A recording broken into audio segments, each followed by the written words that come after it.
Hello friends, welcome to the channel. Thank you for supporting पिछले video के लिए. Hope all are doing good. और इस video में हम देखने वाले हैं या फिर बात करने वाले हैं जिसके बारे में वो है pd.merge. एक्सेल के लैंग्वेज में बोले तो VLOOKUP, SQL के लैंग्वेज में बोले तो जॉइंट्स. तो चलिए देखते हैं हमारे पास डेटा क्या है. तो ये हमारे पास 4 डेटा सेट है. इसको ओपन कर लेते हैं. पहले हमारा डेटा ओपन हो चुका है. तो पहला डेटा सेट हमारा है ये, दूसरा है ये. तो अगर हम दोनों में देखने जाएंगे तो हमारे पहले डेटा सेट में date, login ID, answer call, talk time, hold time, wrap time. और सेकंड में है date, agent name, login ID, avail, staff और ब्रेक टाइम. तो हमारे पास जो यूनिक कॉलम है वो है लॉगिन आईडी. तो इसके बेसिस पे हम देखने वाले हैं. अच्छा, तो अभी चलते हैं, देखते हैं हमारे तीसरे डेटा सेट में क्या है. तीसरे डेटा सेट में देखेंगे तो हमारे पास डेट है, login ID, answer call, talk time, hold time, wrap time. और तीसरे वाले में है date, agent name, employee ID, avail time, staff time, break time. तो आप देख सकते हैं इधर दोनों में कोई यूनिक कॉलम नहीं है, बस डेट है. लेकिन हम डेट के बेस पे कुछ डेटा मैप नहीं करते हैं. तो अगर वैल्यू देखने जाएंगे तो हमारे पास एम्प्लॉय आईडी का जो कॉलम है वो सेम है लेकिन नाम नहीं सेम है. तो अभी हम देखेंगे कि वो क्या है. और फोर्थ वाले में देख लेते हैं, फर्स्ट और फोर्थ से कंपेयर करते हैं. तो अब देख सकते हैं कि date, login ID, answer call, talk time, hold time, wrap time. और फोर्थ वाले में date, agent name, login ID, talk time, hold time, wrap time है. बस वैल्यू कुछ टेक्स्ट में ऐसे ही डमी डाल दिया हूँ. तो इसमें अगर देख सकते हैं तो लॉगिन आईडी दोनों सेम है, बाकी ये वैल्यू का ही फर्क है. तो वो सब हम देखेंगे क्या यूज और कैसे यूज करना है अगर ऐसे कंडीशन हमें मिलेंगे तो. चलिए एक्सेल को बंद करते हैं. अब चलते हैं हमारे जुपिटर नोटबुक में. तो टाइम वेस्ट ना करते हुए मैंने मेरे पांडास नंपाई को इंपोर्ट कर लिया है और डेटा को भी देख लेते हैं हमारे पास डेटा आया है या नहीं, और आया है तो क्या आया है. तो सक्सेसफुली डेटा 1 इंपोर्ट हो चुका है, 2 भी इंपोर्ट हो चुका है, 3 हो चुका है एंड 4 भी हो चुका है. ठीक है, तो चलिए देखते हैं कि मैपिंग कैसे करना है. एक डेटा सेट बना लेते हैं डेटा 5 करके. और सिंपली अगर हमें किसी डेटा के ऊपर किसी डेटा को मैप करना है तो वो कैसे कर सकते हैं. सिंपल डेटा 1 जो कि मेरा डेटा 1 जिसके ऊपर मुझे मैप करना है, उसके आगे मेथड लिख देंगे मर्ज करके. और कौन से डेटा से करना है, डेटा 2. उसके नीचे मैं इधर डाल देता हूँ मुझे शो करने के लिए डेटा 5 को. तो सिंपली इंसर्ट करूँगा तो अरे सॉरी, डेटा 2 को मैप करना है. तो सिंपली एंटर करूँगा तो ये आ गया डेटा मेरा शो हो चुका है, जिसके अंदर date, login ID, answer call, talk time, hold time, wrap time जो कि मेरे पहले डेटा सेट में से था. उसके बाद agent name, avail time, staff time, break time ये मेरे सेकंड डेटा सेट से आया. लेकिन अगर आपने नोटिस किया रहेगा कि मेरे पास जो डेटा सेट 1 था, जो डेटा सेट 1 था उसके अंदर कुछ 16 कॉलम थे, 16 रो थे, सॉरी 16 रो थे. लेकिन मुझे इधर 8 रोज ही शो हुआ है. वो कैसे, मतलब मुझे तो पूरा ही चाहिए था ना. तो वो हम आगे देखेंगे कैसे कर सकते हैं. और इसी मेथड को हम अगर दूसरे लॉजिक से करना रहेगा तो कैसे कर सकते हैं, तो वो भी बता देते हैं. देख लेते हैं कैसे करना है. तो सिंपली pd.merge लिखेंगे. मर्ज जो है कि हमारे पांडास में फंक्शन है तो और डेटा फ्रेम है. तो pd जो है हमारा पांडास का एलियास है, तो वही है। तो इसके अंदर हम ऐसे भी कर सकते हैं, डेटा 1 कॉमा डेटा 2 लिखेंगे और इंटर करेंगे। सॉरी मैंने शो नहीं किया है, तो डेटा 6 कर देता हूँ। तो ऐसे भी हम कर सकते हैं।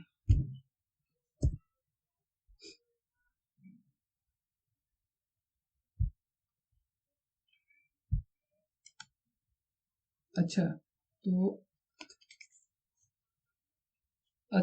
अगर आपने नोटिस किया रहा है कि हमने इसको बताया नहीं कि हमें किस कॉलम के बेसिस पे मैप करके दे दोनों डेटा सेट को, इधर हमने बताया नहीं, सिर्फ हमने उसको लिख दिया कि डेटा 1 और डेटा 2 मर्ज कर दे, तो उसने मर्ज करके दे दिया। लेकिन वो कैसे किया? क्योंकि उसने फाइंड आउट किया कि ये जो लॉगिन आईडी है ना, ये दोनों डेटा सेट में अवेलेबल था।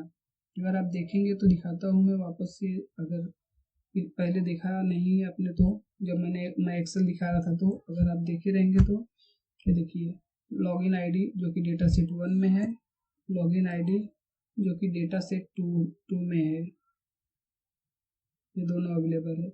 लेकिन मुझे अगर डेटा सेट 3 में देखने जाऊंगा और इसको मैं कैसे मैप करूंगा, क्योंकि इसके अंदर तो दोनों कॉलम मतलब ऐसा कुछ सेम नहीं है, तो कैसे मैप कर सकते हैं।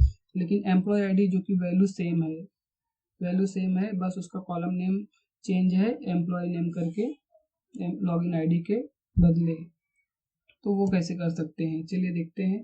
तो डेटा 6 मैंने बनाया था, डेटा 7 बना लेता हूँ। इसके बाद pd.merge लिखेंगे, इसके बाद लिखेंगे डेटा 1 कॉमा डेटा 3 कॉमा, अब इसको हम बताएंगे कि कैसे मुझे मैप करना है। तो उसके लिए लिखेंगे left on is equal to, left on मतलब मेरा जो लेफ्ट का टेबल है, डेटा 1 जो है मेरा लेफ्ट में है, लेफ्ट का है, तो उसके अंदर क्या कॉलम है, लॉगिन आईडी है। उसके बाद लिखेंगे राइट ऑन, राइट के कॉलम में क्या है, emp id, डेटा 7 लिख देता हूँ, हमेशा भूल जा रहा हूँ। इंटर किया तो आप देख सकते हैं कि इसने मैप करके दे दिया उसके बेसिस पे। इधर भी एम्प्लॉय आईडी आ गया, इधर लॉगिन आईडी आ गया, डेट एक्स डेट वाई, ये हम देखेंगे कि ये क्या है, date X and date Y. Date X and date Y वही है कि जो मेरा फर्स्ट टेबल है उसको एक्स कंसीडर करके उसने सफिक्स डाल दिया एक्स, डेट वाई है जो मेरा सेकेंड कॉलम टेबल है उसको सफिक्स डाल दिया वाई, क्योंकि ये दोनों डेट वाला कॉलम जो है दोनों के दोनों टेबल में अवेलेबल था।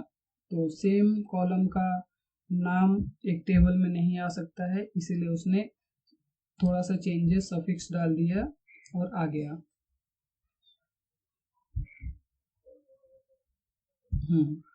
अभी हमें सपोज कि इस डेटा सेट में से कुछ पर्टिकुलर या सिलेक्टेड कॉलम ही चाहिए, दोनों डेटा सेट में से या फिर सिंगल डेटा सेट में से पर्टिकुलर, या फिर मुझे डेटा 1 में से पूरे डेटा सेट चाहिए और डेटा 2 में, डेटा 3 जो है मेरा सेकेंड वाला डेटा सेट है उसमें से कोई एक ही कॉलम चाहिए, या फिर अवेलेबल टाइम या बोल सकते हो, या स्टाफ टाइम, या फिर दोनों, ऐसा कुछ करना है तो कैसे कर सकते हैं। तो वो कैसे कर सकते हैं आइए देखते हैं। Data 8 is equal to pd.merge तो लिखेंगे ही, उसके अंदर लिखेंगे data 1 comma data 3 comma left on में मेरा क्या है, login ID, left sorry right on में क्या है, emp id। ठीक है, ये हो गया। अभी ये देखेंगे, ये और ये दोनों सेम ही है, लेकिन हमने उसको अभी तक बताया नहीं कि मुझे कोई पर्टिकुलर या सिलेक्टेड कॉलम ही चाहिए। तो वो कैसे कर सकते हैं, सिंपली डेटा सेट में मैं 2 स्क्वायर ब्रैकेट दूंगा और उसके अंदर लिस्ट डाल दूंगा कि मुझे क्या कॉलम चाहिए, emp id तो आएगा ही,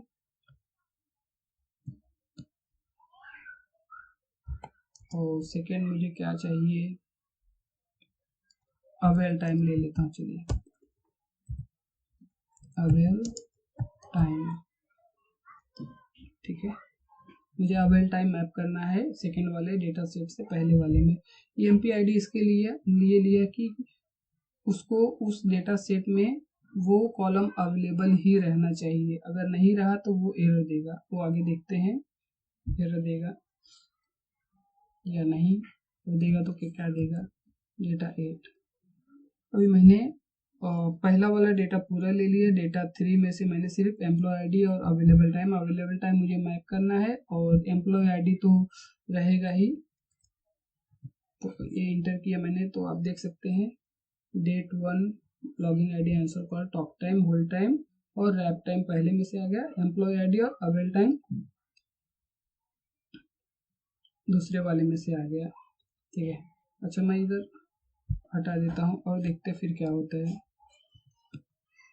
ये मुझे एरर दे दिया, तो उसको कुछ भी मिला नहीं मैप करने के लिए, एम्प्लॉय आईडी है नहीं कि एरर दिया उसने। तो इधर मैं डाल देता हूँ, वापस इंटर करूँगा तो मेरा आ जाएगा, ठीक है। आगे चलते हैं, देखते हैं कि मुझे दोनों डेटा सेट में से अगर मैप करना है तो क्या कर सकते हैं। दोनों डेटा सेट में से पर्टिकुलर कॉलम ही निकालना है, सिलेक्टेड कॉलम। तो उसके लिए भी मैं डाल देता हूँ एक स्क्वायर ब्रैकेट। लॉगिन आईडी तो मेरा आएगा ही पहली बार, तो ये तो फिक्स है। उसके बाद मुझे जो मैप करना है, तो सपोज मेरे पास आंसर कॉल, मुझे पहले वाले में से आंसर कॉल चाहिए, दूसरे वाले में से अवेलेबल टाइम चाहिए, और लॉगिन आईडी और एम्प्लॉय आईडी तो चाहिए ही, क्योंकि वो उसके बेसिस पे ही मैप करेगा। एंटर करते हैं तो ये देख सकते हैं आप, आ गया है login ID, employee ID, answer call और टॉक टाइम, अवेलेबल टाइम जो भी है वो आ गया।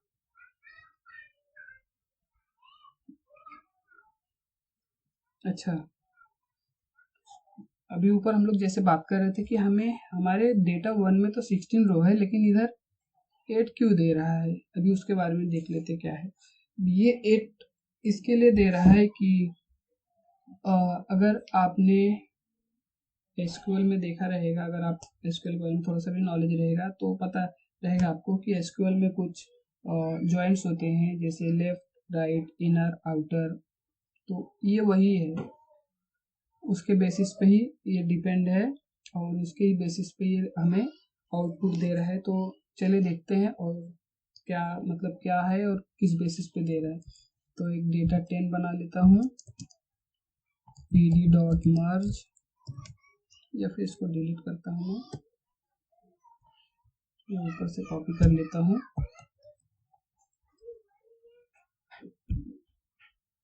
बस इसको मैं दे दूंगा 10, ठीक है। ये मैं ऐसे ही रखता कि मुझे वही कॉलम चाहिए। तो सिंपली हम अब इसको यहाँ ये बताएंगे कि भाई मुझे मेरा जो है कैसे मैप करके देना है तुझे।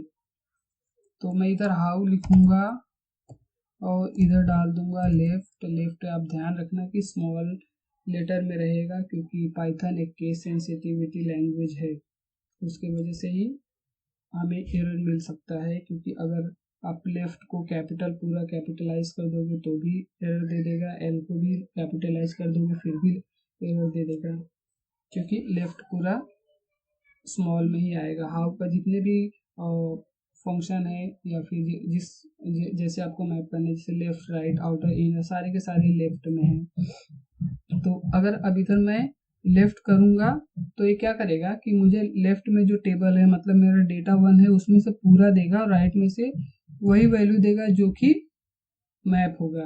तो ये मैंने इंटर किया, आप देख सकते हैं अभी मेरे पास 16 रो पूरा आ गया, जो कि टेबल 1 में था 16 रो आ गया, और टेबल 2 में से मेरे पास उतना ही डेटा आया।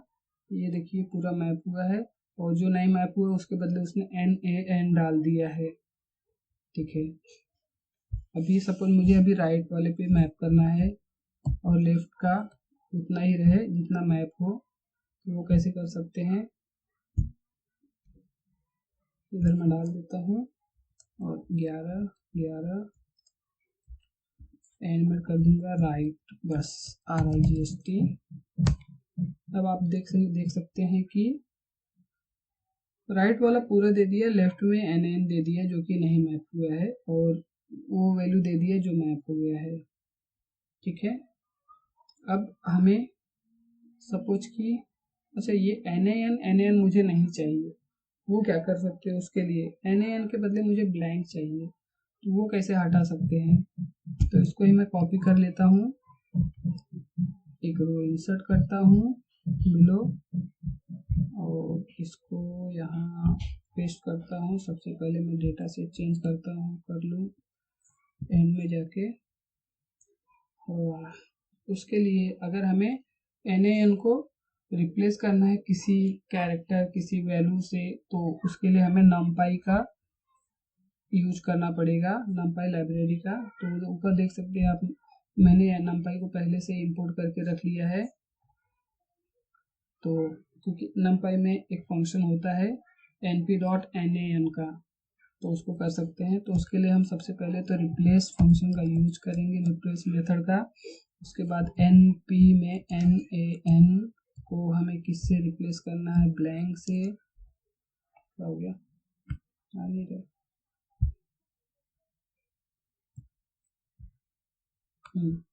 nan से रिजेक्ट्स लिख देंगे ट्रू।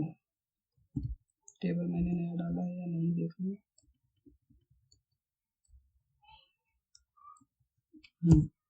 अब इसको करता हूँ तो आप देख सकते हैं कि मैंने लेफ्ट वाले पे लगाया था, राइट वाले पे लगाया था, तो इसके लिए लेफ्ट में ब्लैंक आ गया, तो इसको मैं पहले तो लेफ्ट कर देता हूँ।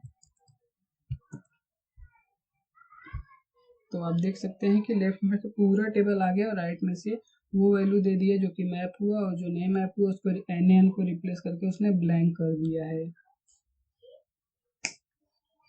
तो अभी सबसे पहले हम जाते हैं ऊपर, जो कि हम लोग ने बात किया था कि डेट x डेट y वाला, डेट x डेट y वाला, वो सीन क्या हो गया था।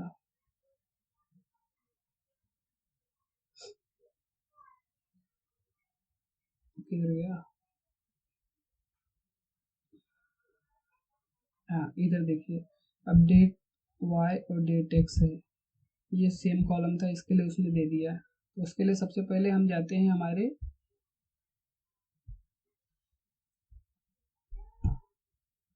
उस डेटा को, उस डेटा के ऊपर काम, लेकिन मैंने इंसर्ट किया भाई, इंसर्ट बिलो, एक मैं बनाता हूँ डेटा 13। उसके लिए सपोज मैंने सेम कॉलम की बात की है, तो मेरे पास सपोज मेरे पास डेटा 4 और डेटा 1 सेम था। अब देख लेते हैं एक बार, डेटा 1 में मेरे पास date login ID answer call talk time hold time wrap time था, और 4 वाले में भी talk time hold time wrap time value, वैल्यू अलग अलग है और डेट भी अवेलेबल है। तो अगर मैं इसको अगर करूँगा, डेट 12 था ना, डेटा 12 था, तो इधर डेटा 13 में करता हूँ pd dot merge data 1 comma data 4 left on login ID right on employee ID था ना, एम्प्लॉय आईडी हाउ मुझे करना है लेफ्ट, तो रिप्लेस वाला बाद में करते हैं। और अब मैं करूँ तो क्या हो गया, एम्प्लॉय आईडी नहीं है, लॉगिन आईडी है सर, हाँ। तो ये देखिए हमारे पास वो डेटा थे जिसके अंदर दोनों डेटा सेट में सेम कॉलम अवेलेबल थे, मतलब मेरे पास इधर भी टॉक टाइम था, इधर भी टॉक टाइम है, होल्ड है, तो उसने x x x और y y y, डेट को भी y, डेट को भी x कर दिया है। तो सपोज कि मुझे x x और y नहीं चाहिए, उसके बदले मुझे कुछ ऐसे मैं कुछ ऐसे वर्ड यूज कर लूँ कि हाँ मुझे पता चले कि उस टेबल से आए, मतलब ये y के बदले मैं टेबल 2 दे दूँ, x के बदले टेबल 1 दे दूँ, या फिर टेबल का नाम दे दूँ, जो भी रहेगा वो करना है तो कैसे कर सकते हैं। तो उसके लिए कुछ नहीं है, इसके लिए सफिक्स करके, सफिक्सेस करके हम एक टपल बनाएंगे और उसके अंदर लिखेंगे data1, इधर कैसे टाइप होने लगा, data1 और मेरा data2, और इसको मैं स्टार्टिंग में ऐसे कर देता हूँ कि पता चले कि हाँ data1 data2 में से है। अब मैं इसको अगर रन करूँ, इनवैलिड सिंटेक्स की तरह, ओ सॉरी इधर कॉमन है। तो आप देख सकते हैं कि डेट में से डेट जो है ये वाला वो data1 में से आया है, होल्ड टाइम जो है ये data1 में से आया है, रैप टाइम ये भी data1, ये डेट जो है data2 data2 data2 data2। तो इन सारे फंक्शन को हम यूज करके कर सकते हैं। इधर भी रिप्लेस का फंक्शन डाल देता हूँ, रिप्लेस np.nan। याद रखना कि केस सेंसिटिविटी है, अगर हम इसको nan में थोड़ा सा भी चेंजेस करेंगे तो वो एरर दे देगा। तो इसके बदले मुझे डालना है blank regex is equal to true.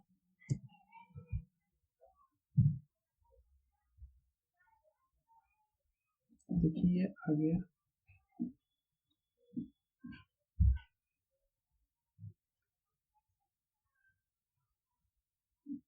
Date का फॉर्मेट थोड़ा चेंज हो गया, तो मुझे तो समझो ये चाहिए नहीं, तो वो मैं निकाल सकता हूँ बाद में। मतलब मैं मेरे data2 में से जो भी सेलेक्टेड कॉलम रहेगा मैं डाल देता हूँ, top time, hold time, wrap time,